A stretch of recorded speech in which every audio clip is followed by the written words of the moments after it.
Keir Starmer faces discontent, says The Guardian. They probably posted this thinking, oh, this makes the Labour Party sound absolutely incredible. We must post this. How progressive of these Labour Party politicians to shun our Union Jack. They must be working for the Team GB or Nike teams on those uniforms. But it says, Keir Starmer faces discontent as Labour MPs reject Union Jack election flyers. And it's an exclusive story. Members say flag may alienate ethnic minority voters, as some associate it with the far right. And it goes on.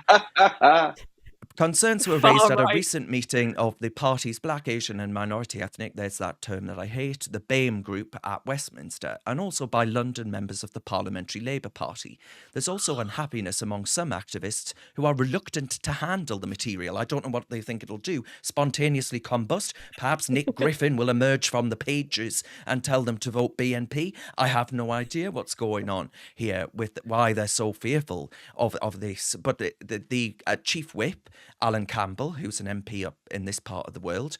By the way, he'd be given very short shrift if he said anything derogatory about the Union Jack in this part of the world. But at a meeting of parliamentarians, one MP spoke to The Guardian, described the Free Post campaign material as being plastered with Union Jacks. And, of course, the delay to the investigation into Diane Abbott, that was called into question too. All of these other things that actually Labour's patriotic credentials to assert that actually the party's changed from the Jeremy Corbyn era have been wrong and the wrong thing to do. Where does this come from, right? Where does this unique loathing of who we are, what we are, actually mean? And why has it been brought about? Because, I mean, Sir Keir Starmer, I guess where I would agree with these swivel-eyed left-wing Labour MPs is that he doesn't actually mean this. This is a man who worked with Michel Barnier, the EU's chief Brexit negotiator, to ensure that the United Kingdom had the worst possible deal so that we would be begging to go back into the EU. He went to Brussels. He used every piece of parliamentary machination that he possibly could. The skullduggery, he teamed up with John Bercow, that parliamentary pygmy in the speaker's seat, and all of these other things. And he doesn't believe it. He's not a patriot. I don't think that man's a patriot at all. Can I tell you what I think is actually going on here? Yeah. Now, political parties do polling almost every day of the week. They live off of polls because they just want to get the most popular policies in so they can win. I mean, obviously the Tories aren't looking at the polling whatsoever because they seem to be living in la la land. But it's very clear that the Labour Party, that the working class like the Union flag. They like the symbolisms of our country because they believe in them. They're patriots, the working class people. It's simple as that. And so the Labour Party PR team have gone, even though Emily Thornberry's sort of sitting there scoffing at it probably, they've gone, we need to start using some Union Jacks and showing some patriotism because we're going to steal some of those Tory voters and we're going to maybe even convince some of those Reform voters, which would be a bit of a stretch, but to show that they've changed, in air quotes, changed. So they're trying to draw this distinction between the Corbyn era of the Labour Party, which is so embedded, by the way, deep within the ranks of the MPs there and the people who are running the party. But they're trying to put this facade on to show we've changed. We're way better now. We're this patriotic centre ground Labour Party that reminds you of Tony Blair's era. It's nothing like that. You're absolutely right, Darren. It's a complete facade. And when they get into government, which they are clearly going to at this rate, you're going to see how quickly these things U-turn. And I actually don't think Keir Starmer will survive more than a year as Prime Minister before those lefties come for him and they start they will, all of those Palestinian flag wavers. Exactly. That's the critical point here.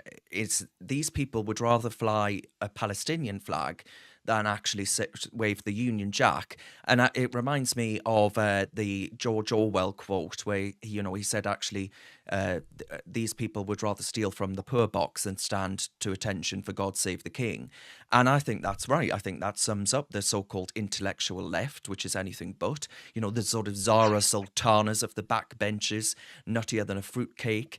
And actually, I think that the Labour Party are going to very quickly find that they're going to need to announce embargoes on the state of Israel, arms embargoes, and Israeli goods maybe will be called into question. I find that all so grotesque. The Labour Party hasn't changed. My arse has it changed. It's the same old ugly beast that it was, redder in tooth and claw as it always has been, and I have no time for it. I mean, Paul has commented, and I've just realised Paul's profile picture is a woman who's painted herself as a Union Jack, and she's got I her wonder if he tits out. changed So that to that just for the live stream. I do apologise if anyone's offended by Paul's breasts on camera there. But anyway, Paul says, I assume that's not actually Paul in the picture, but I could be wrong, and perhaps I'll be getting reported for a Scottish hate crime for actually saying that. But anyway, Paul says, wait till they're in government, they being the Labour Party, and the mask comes off. Here comes socialism and multiculturalism on speed. Do you worry about that, Chloe? Oh, absolutely. I think he's put it absolutely perfectly. And I think you also put it perfectly, Darren, saying the Labour Party has not changed at all. The Labour Party's attempts to change itself are failing and failing and failing over and over again, right? Look what happened in Rochdale. We've got the Labour Party claiming we've separated from the Corbyn era, we're not anti-Semitic at all. Then you have Azhar Ali making those horrendous comments. The people at the top kick him out, but then you still find the grassroots and plenty of staff within the party are supporting him and still going out campaigning for him. It's clearly not a change Labour Party, and here you've got, as Alex has suggested, perhaps you've got one or two people suggesting, actually a lot of the working class Brits that we need to get votes from are actually patriotic and do like the English flag, but a few people in the metropolitan elite, as we may call them, who I presume live in London and don't live in the rest of the country and are completely out of touch with ordinary Brits, they've said, oh no, that's colonialist, that's offensive, we hate white people, we hate this country, and it's clearly proving very difficult for Keir Starmer to force this change upon his party. Now, as we can probably presume, the Labour Party is going to win a big majority, especially if Reform get as many votes as they are polled to, and that gives more seats to the Labour Party. And that will mean that once they're in power, as our commenter said, the mask will come off and they'll be able to get away with whatever they want to at that point, because they'll have so many seats that they can just do whatever they want, right? So it could be quite scary what is to come, not just flag bashing, but potentially some scary laws on gender. We may follow in misogyny, the SNP's footsteps. Yeah, misogyny as well. They're going to criminalise that. So, if I say, Chloe, you silly cow on this live stream, maybe I'll go to the slammer. Is that misogyny? I don't know. Not that I would ever do that, Chloe, of course. I would never say such a thing. But Michael has commented, and Michael says, Labour hate the working classes and anyone who shows any sign of patriotism. They are wolves in sheep's clothing. I wouldn't trust them to run a bath, let alone the country. Labour are the racist party that were found guilty of racism. And then Lynn comments, and Lynn says, don't like our flag, leave our country. Go live in Palestine. I'm sure they'll make you welcome. Just sod off. I think I couldn't have said it better myself, Lynn Pett. Absolutely perfect. Thank you for that comment. And then Annette says, Starmer thinks that the ordinary people can't see through him. Our Union flag is a symbol of our Britishness and he is just electioneering. If any of his followers are offended by it, then you're in the wrong country. There's quite a lot of condemnation for Rishi Sunak and Sir Keir Starmer, and there is a lot of people actually, Jerry has commented about Lord Cameron allegedly doing something with a pig, but I couldn't possibly comment. Have you got what it takes to be a reasoned presenter? Well, send us a short clip of yourself to join@reasoned.uk, and we might be seeing you on this very channel very soon indeed.